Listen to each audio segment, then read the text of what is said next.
to Pete and Hannah's Watch List. I'm your host, Pete Mitchell. I'm here with my great co-host, Hannah. Hello, people. Hannah, we're here today for a special edition of AFI Top 100 10-Year Revisited. Yeah. It's the top 25 so far. Recap. But before we begin, let us tell the viewers and the listeners what we should do. Pretty please leave a like and subscribe to the channel. Subscribe. Leave a comment down below any of your feedback and we'd like to see on this lovely podcast of ours and channels. Hit the notification button and you'll get great content like this one, including we into our regular program where we review TV shows. Yeah. Then we do What's Next, Mm-hmm. the show where we help you figure out what to watch next.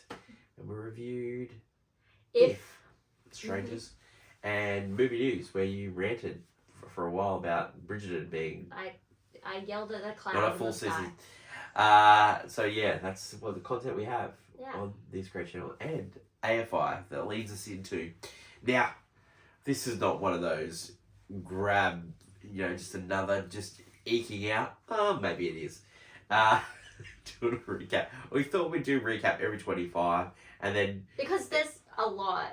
Yeah. We talk about 100 movies. Things get out of the way. Yeah, and we want to re-rate them as we go. And also having a think about them as we go along, because sometimes you just go through the flow of each movie and then you forget. Yeah. Oh no, I like this movie. I forgot, and you accidentally will put it down without realizing it. Correct. So that's why we're doing this Or we episode. sort of put down the ones we want. First off, for those just listening for the first time, so we were looking for a list to do, and we came up with the AFI 10-Year Revisited. Yes. Have you enjoyed the journey so far? It's interesting. I do like. I have enjoyed actually parts of this journey. Some of the movies, no, but I enjoy it because I want to be able. I wouldn't say like I want to be a film bro buff. It's more so I have a fascination with film, and especially some of the most popular ones. Yeah. Like for me personally, because I go back, I like watching old movie musicals, and I like scouring through. And most of the time, I just find an actor I like in one, or the most famous ones, and go through that. But going through what is the most famous in cinema, according to the American film industry, it's interesting. I like it.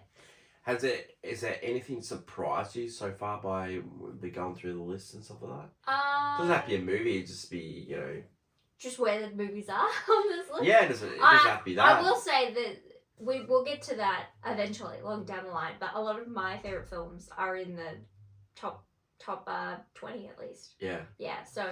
The thing that's surprised me the most is that some of them are not available.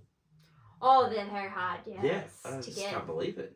For a world-renowned list of movies like a lot of the silent films you can't get anywhere. They're like just like public domain on YouTube. Like someone's just uploaded to YouTube, and it's like that's all we can find. Bring Up Baby as well. That was we couldn't find it anywhere. Yeah. Again, another one of the people just uploaded to YouTube, and we just go thank you. All right. Take that. All right, so what we're going to do today is we're going to name ours from 100 to 76, top 25 so far. See where we disagree with the list, and then we'll set up for the next 25. Okay. Do you want to go through what's the original list right now? I'll just tell people as we go. Okay. Number 100. For us, it is Last Picture Show. Yes. Starring Jeff Bridges. Oh yes, very young Jeff Bridges. Sybil Shepherd, coming of age story.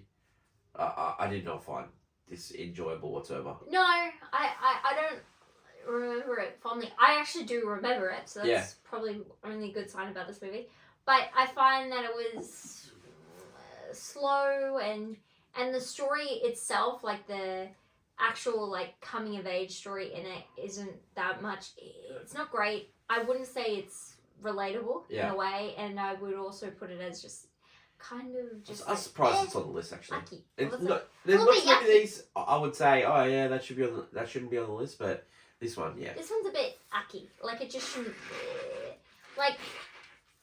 if you're putting a movie here because of the director or it's behind the scenes, like, you know, there are other movies that do it that are more interesting. We're not for Peter Bogdanovich because his career was trash. So. Yeah, as this movie. So Oopsie, we both sorry. agreed that should be 100, and on the AFI top 100, it was 95. Yeah. Next movie is The Apartment, which Yeah, so stars this one is Jack Lemmon and Shirley MacLaine. probably our most controversial take. Yeah, I think it is. This movie's not great. It's pretty. No, I don't think I didn't find it funny. It's subjective because it's a comedy in a weird way. Which again, if you actually look through this movie and you watch it, and the humor can only be found through one person, and really much the whole story and the idea behind it. I don't know. It's kind of outdated in a bad way. Yeah. Like the idea of lending your apartment so other people can have affairs in it. And then not being able to sleep in it. Oh, shucks. And then you're waiting for your promotion, and then you find a girl you like, and then it turns out she's having an affair with your boss, and it's like, dude, like, guys, like, take a step back. Look at where your life is at. Like, I was actually looking forward to this movie, and because it has such hype around it, but when you look down, I don't know, it's just not that enjoyable to watch. Next movie is and it wasn't unique. Anything. So The Apartment's actually number 80, so it's probably one of the biggest differences that we have between the lists as well. This is 19 spots different. The next one is A Night at the Opera, starring the Marx Brothers. There was a couple of scenes in this that were really, really, really funny, and I didn't mind revisiting it, but overall the movie just didn't work for me. I did not care for the Groucho Marx character. I did not care. Yeah, it's not your type of humour. It wasn't that funny. So this was number 85 on the list, and we've got it at 98. The next movie is Spartacus, number 97 for us, and then they named it 81. Yeah. So it's surprising how high the movie did get. Yeah, I think it's the Stanley Kubrick factor. I really do. 100% it's Stanley Kubrick factor. And behind the scenes drama, because I've noticed a lot of the time as we're getting further on this list higher, we're getting a lot of drama that happened behind the scenes with some of these movies. Yeah. And well, it's one of the most enjoyable aspects for me because I do the research behind it and just learning all about each movie and stuff. But like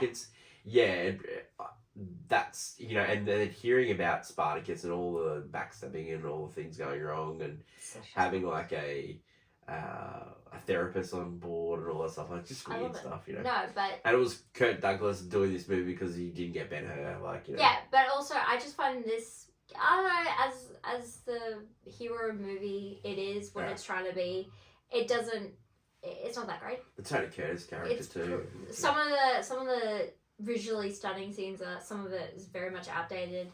The heroic kind of sacrificial ending isn't great as well. I mean, it's alright, but you know, outdated. The next movie for me is number 96, and for you it's number 94, and then for the list it's 91. Oh, okay. Confusing. So you instead of agreeing with me, you're going to just go my list and your list. Yeah. Well, you know, that's what our show's all about. Okay. I personally just didn't like this movie. You put this at what? At 96. 96? Yeah. Yeah. I just didn't like this movie. Yeah, tell me about it. Well, she chose.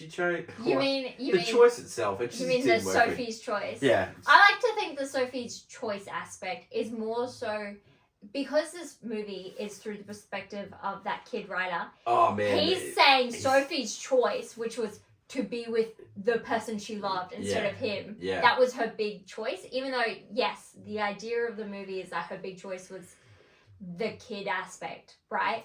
Man, but I like picking it apart in a way because Sophie is, you know, like a normal human being in a way. Yeah. She's selfish. She was like scared. Like this is the most war-torn ever that, you know, we've been so far, but there's still more going on. But she's living in like where her father was bad, But she was like, but he was my father and I loved him. And then she was like, I could help these people, but it could endanger me. It could kill me. Right. It's a lot of that. I love that idea. I think Meryl Streep, this is a great performance. Oh, she's fantastic. It's incredible. I even like her romantic partner in Kevin this. Kline. Yeah, Kevin Kline. He's very good in it too. I just didn't like the writer. Didn't like the writer. But I think we're not supposed to because, again, it's his perspective on the events, which he's a loser. We don't like that kid. And I think as a melodrama and a tragic romance, which is what this is, I think it's very good. I'm like the last bit where she is finally telling the truth of her story. I'm like, yeah. But then you get to the ending, I'm like, yeah, this is good. And I was like, this makes sense. I like the first 5 or 6 here. I just don't think they would be on the list if they did it now. Sophie's Choice, I would worry about it not being on the list, but I would there are other melodramas that I love, with tragic endings, that I would put on this list. We know you love melodramas. but definitely this one, while it's on this list, I definitely would put it up higher than some of them. The next movie we both agreed on is Easy Rider, number 84. This is definitely a Film Bros movie. Yeah. The only reason that I will tolerate this being on the list, and I use the word tolerate, is Jack Nicholson. And once you tolerate it, and the soundtrack. Soundtrack's pretty cool too. Yeah, it's pretty cool. I'm pretty surprised by the soundtrack of this movie. Yeah. But Jack Nicholson... They definitely spent the money in there. Jack Nicholson's fantastic in this movie. It's incredible because you're kind of going along with this movie. He shows up, and while he's not there for long, you're like captivated by the entirety of it all. He added a different aspect, I guess, to them. And yeah, when he leaves and you have to watch the rest of this movie, you're like, oh yeah, okay. It's so we called that 95, both of us, and AFI had it at 84. Next movie, very similar here, 94, 93, and 89 is Sixth Sense. Great movie, but... It's weird that's on this list in the first place. It is. It really is. It's because it pins on a twist. Yes, which... unfortunately, it suffers. Some movies you never know, like the real twist. There's some movies that hinge on a twist that I don't know. I don't know fully. Like I didn't know Sophie's Choice, actual choice, right? But with Sixth Sense, unfortunately, that's one of those twists everyone knows about, and it's like when you watch the movie, you're like, oh, I know what's happening. So the nostalgic factor of this movie only relies on the fact. If you saw it when it came out and you didn't know. Going through the Oscars, we talk about the Oscars when we do this podcast. One of the travesties of this list is Haley Joel Osment and Toni Collette not winning Academy Awards. That is fantastic. The cast. Like, I don't want to give away like a movie that's going to come up on this list who we think is the greatest travesty, but this movie is like, for their acting, it should have been that recognized. casting alone. Yeah. It's like that. Yeah. But I couldn't give the rest of this movie because again, it's and it's not Bruce Willis, and he's not a very good actor. Yeah, but also I don't. Yeah, and also I'll just go the idea and subject matter of this movie. It does not fit, I guess, the rest of these films on this list. And it's a little bit of thriller trash in a sense. Yeah, and I think if you're going to... We could talk about the top 100 thriller trashes, but... Oh, don't give away our next... next podcast. Next podcast. You're going to have something after we do 100 of these. The next... So that was a movie 89 on the AFI top list, and we've named it 94 and 93 respectively. Next is Oliver Stone's Platoon. The only reason, like, I've got it so low is... there's other war movies coming out. No, JFK should have been on the list rather than bloody this. Like, yeah, that's right. You're like, Oliver Stone's work is incredible. Let's put it the best of them. That's true. You are right. In a sense. I'm like, JFK's way better than this. Wall Street, I think, is way better than this. So it's weird to put Platoon here. It's weird to put Platoon as well because eventually on this list we'll keep going, and there are several more war movies to come that deal with, I think, mostly with almost the exact same wars. It's a good war movie. Oh yeah, no, it's very intense, very, very political. Still holds up. Yeah. It still holds up. You have great performances here. Yeah. But Tom Berenger plays a really evil character. Like it works, but I don't know. It's just stuck in my craw that Oliver Stone's best work is actually not represented. Yes. I named it 93. You named it 92, and AFI got it 86.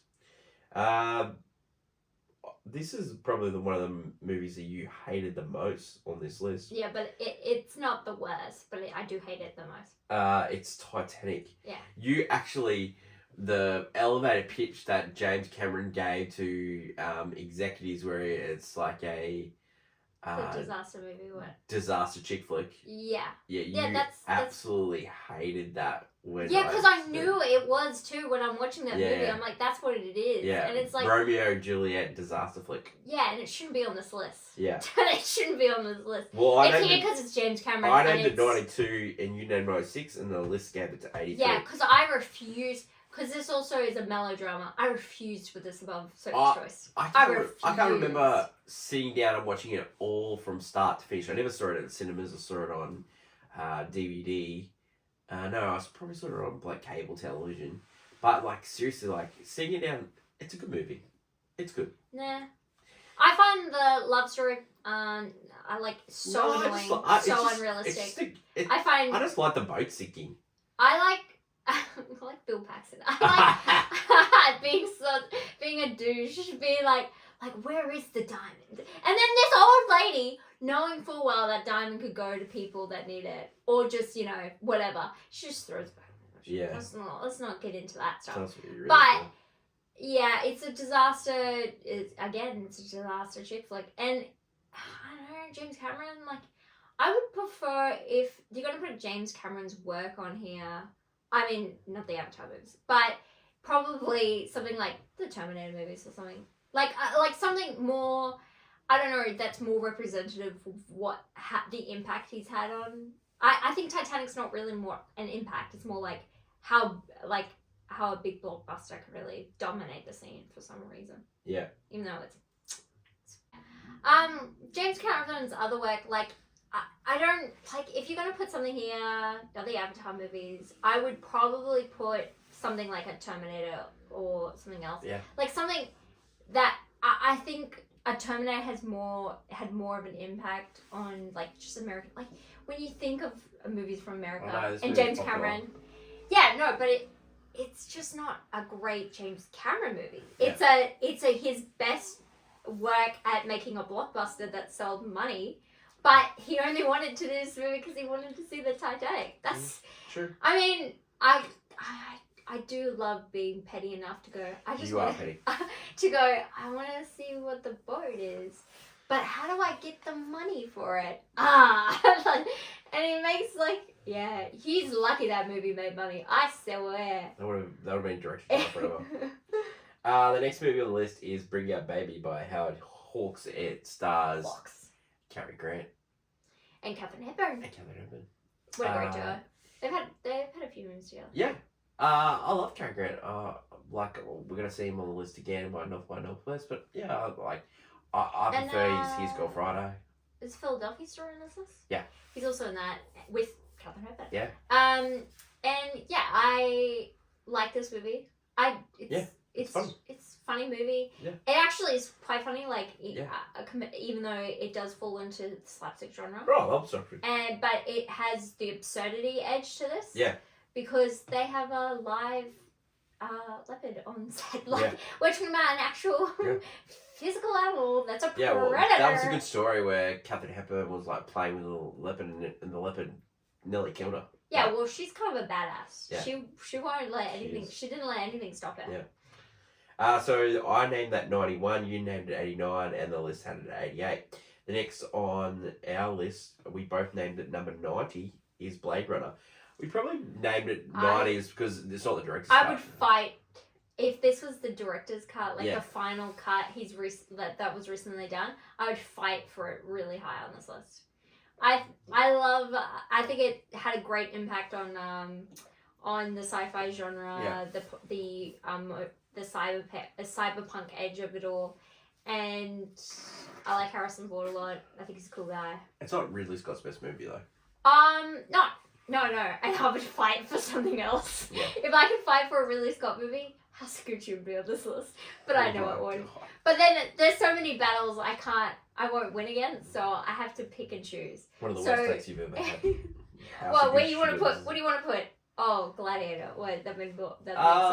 Probably that or Martian. Martian? Yeah, I reckon Martian's probably his best work. I think the reason the Martian wouldn't be there, it's too cute.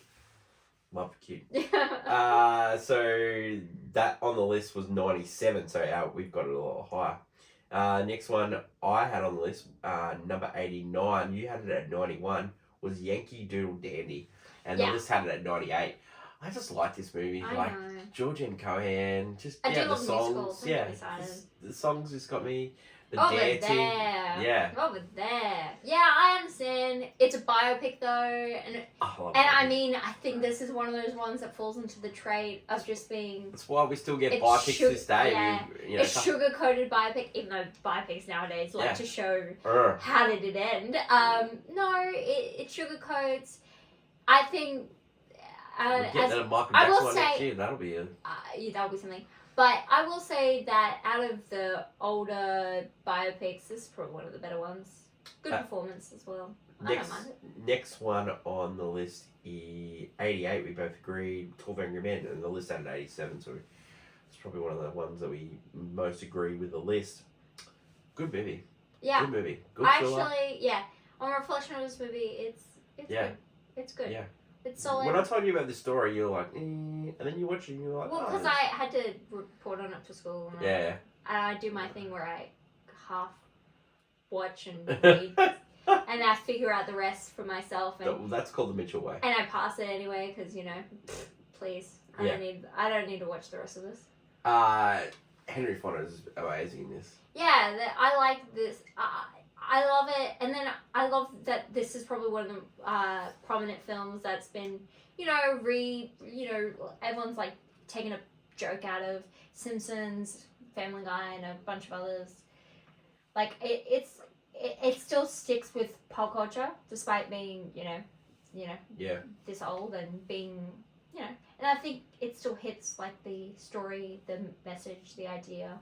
Yeah. And I think it's impressive for a movie that, yes, it takes place in one setting with just all these actors all in one spot. And we kind of just, it's really interesting and it deserves to be here. Well, it's directed by one of the greats, Sidney Lumet. Yes. And, it definitely deserves to be on the list. Yeah. The next movie... so we kind of agreed with the list there. Next movie is Sunrise, which is our first silent movie. Yeah. We both said 87. Yeah. And they had it 82. I enjoyed this movie. I enjoyed it way more than I thought. Yeah. I enjoyed it. Yeah, same. I didn't think I was going to enjoy it at all, but I think... silent movies maybe get a bad rap because they're silent, but when you they can't speak for themselves. Best thing you've ever said in all the content we've done. Love it. Anyway, the story of this is wild. It's crazy for a movie back then, and you're enthralled. Like, it's ridiculous what happens in this movie.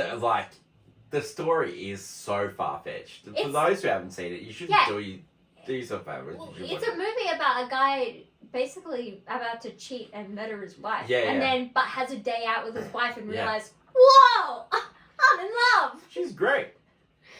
Whoa, this is the gal for me. Like, it's so...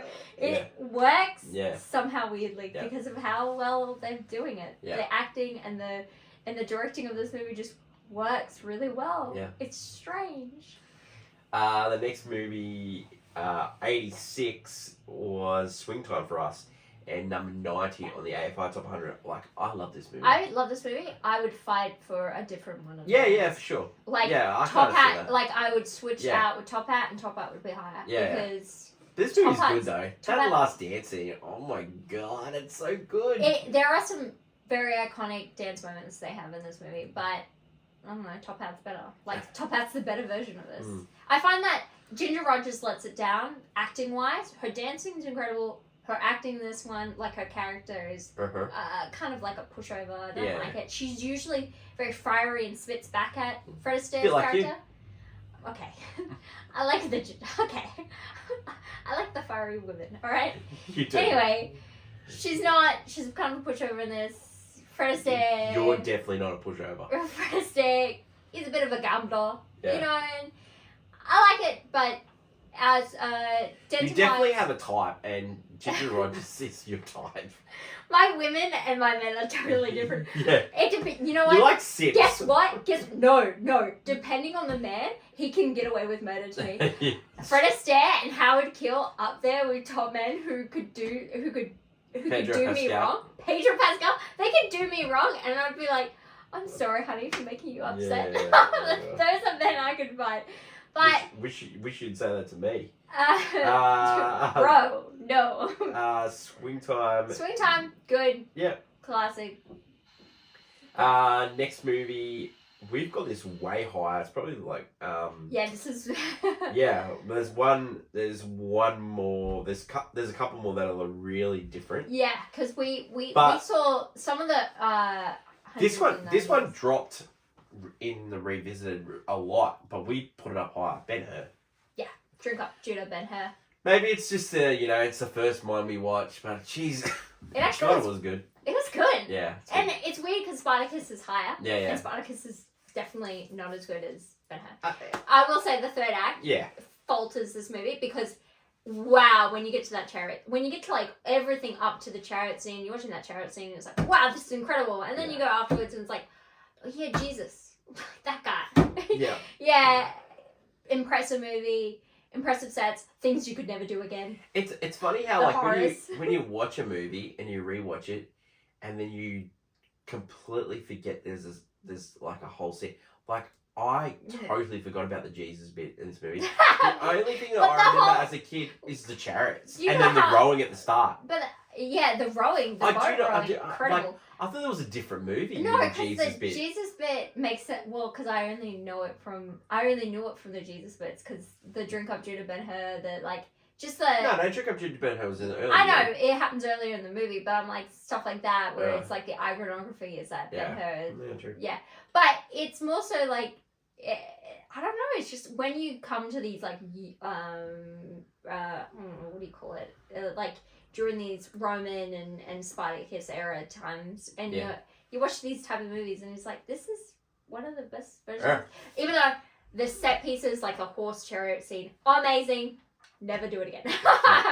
There are some things you can never do again. Some horses died in making this movie. Some.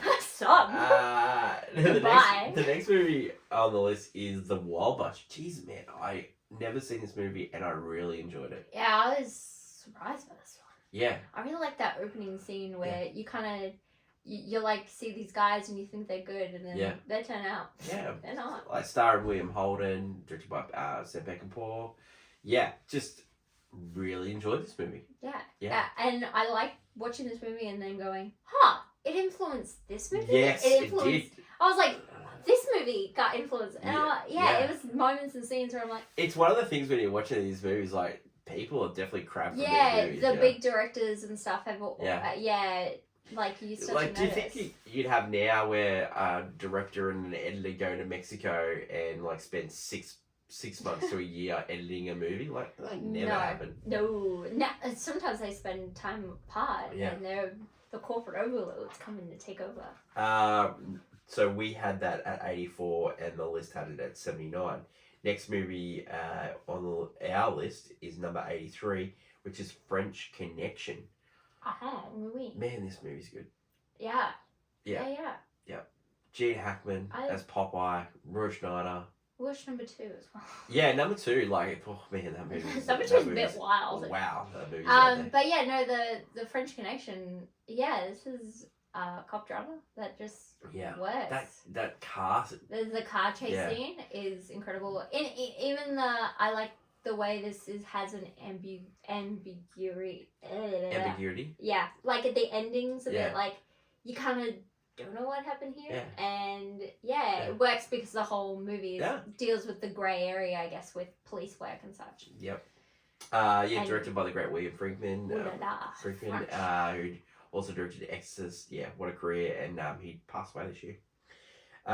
Next movie that we had on the list was number 82, which is Forrest Gump, which is the last movie that we did on the list. Oh, Danny. What can you say about Lieutenant it? Dan. Like Got new legs. that rewatching it and Magic like legs. you're rewatching it with a scope of like you're trying to review something.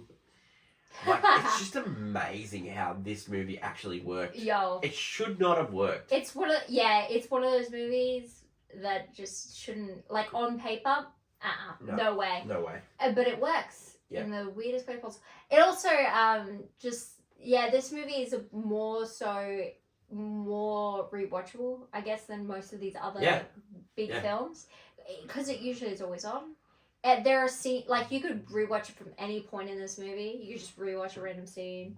Well, Up. it's got so much information and it's got to carry. Yeah, and it somehow does a great job. Does a great job. But again, the film itself is not brilliant by any means. The next movie is movie number 81 for us. All the President's Men. Yeah. This is the first time we actually watched this. Yes. Man, this movie's good. No, your first time. No, it's one of my favorites. Yeah. Like the next 5 movies, like I would like to put this higher, but you know, I think the next 5 movies and this we're going in up. time. Yeah, we're going up. We'll see. I think that we're going up. I know some of them. But mate, I reckon all these movies. But I think All the President's Men is like. Yeah, I like. It's a reporter movie, which are always great. How good! They're great. Journalism kind of gets like it gets heightened. It's thriller trash. It's thriller trash. It's like the stakes are so high with reporting and journalism. Yeah. I mean, it is in real life. Great acting too. Not gonna, but in the movies, it's like very dramatic and great acting, great moments of just pure tension. And to take something William Goldberg wrote it, and to turn over like what was like a really poignant, like real moment in history, and not long after make it a movie out of it, and it be good. Yeah. Be good. Well, and with it, there's still to this day we get new information. This is Al Pacula's second movie on the list, and I far more enjoyed this one than Sophie's Choice. I understand. The next movie is a big jump for us and a huge jump, and I think if they redid this movie in like a 20-year revisit, it is Toy Story. We named it number 79. It was 99 on the thing. Crazy. Man, this movie's great. Toy Story is brilliant. Yeah. It also I like putting it. I like it on this list and putting it higher because you take this leap into 3D animation, which now. Every kid's movie is 3D animation. There's nothing you can get over. Yeah. Except Pixar. Wish. Wish, which was an amalgamation, horrible mutation of the two, which almost worked and didn't, but we won't get into that. But with Toy Story, it works brilliantly. A story that is incredible. Like for a kid watching it, it's like they're just fun toys. But when you're an adult, like this guy's a psychopath. Running a dictatorship amongst all these toys. Yeah. This new guy shows up and he's ruining the roost, and it's like, whoa, he's backstage. It's like he's like Julius Caesar. It's incredible. So good. It's fun. It's a fun watch still to this day. Next movie for us, number 78 was Goodfellas, and the list had it 92. I think they'd redo this one as well. Like this one's a film road-ish movie. Yeah, for sure. Yeah. But it's by Scorsese. Robert De Niro, Joe Pesci. Joe Pesci's evilness in this movie is the acting, the laughing. Yeah. It gets me every time. How do you? No, I think this is really well done, this movie. Yeah. It has a lot of information it throws at you. It holds your attention. You are rooting... when a movie makes you kind of, in a weird way, root for the bad guys, you're kind of 100%. Like... It's well written. Yeah. Like, if you're doing it that well. Next movie is movie number 77, It's Pulp Fiction, and they had it at 94. Yeah, crazy. Yeah. Crazy. But crazy. It was only out a couple of years. Yeah. It's crazy. God, man, this movie's good. Crazy. Yeah. This movie's gonna be higher on the list. So 100%.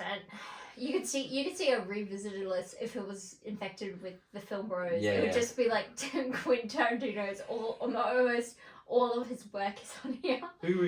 He'd have a lot on this list. Yeah, particularly Pulp Fiction. When you watch it again, it works. It's a movie that has rewatchability, which is rare, because you kind of want to watch it again because this movie's out of sync in a way, and so watching it again, you're like, oh, this bit happened here. Yeah, and picking it up in the weird spots, which is creative. So good. It was a unique thing to do. It was so right because what it did is it holds your attention, because if you're watching in order, this movie would be boring. But it's brilliantly well paced. Pretty much said you fixed it. Well, yeah. But I love Sam Jackson. Samuel Jackson. Before we name the number 76, on every Thursday we do a segment called Clickbait. Hoo-ha. Get on to Hottie Hot Takes. We forgot a movie. It was Modern Times. Yeah. Movie number 80 that we are going to give it, but it was ranked 78. We enjoyed that movie. It was very funny. Yeah, it worked really well. The Tramp, it'd be interesting when we go into later episodes that we're going to talk about Charles. Yes. So, so Hottie Hot Take. Yes. We agree wholeheartedly on this one. Do the Right Thing is the best movie so far, and it's going to be very much higher on the list. 100%. I've never enjoyed, this is my first time watching a Spike Lee movie, and I want to continue watching his work from this movie alone. It was just so well acted and directed, and the story is incredible in the way it plays out. Yeah, I really enjoyed this movie. What about you? I loved it. Yeah. I really enjoyed this movie. I remember seeing this when I was a kid, and I thought it was great. And I love Spike Lee movies, and it wanted me to go see Malcolm X and all these other movies. And yeah, we own Malcolm X on Blu-ray. It's one of my favorite movies. He's just a great director. Yeah. And I love watching his stuff.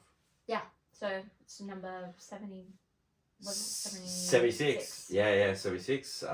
But I think we'll be a lot higher. Yeah. Oh, 100%. That is it for today's show. Next week, we are going to review In the Heat of the Night as we take the next 20 step to the next 25.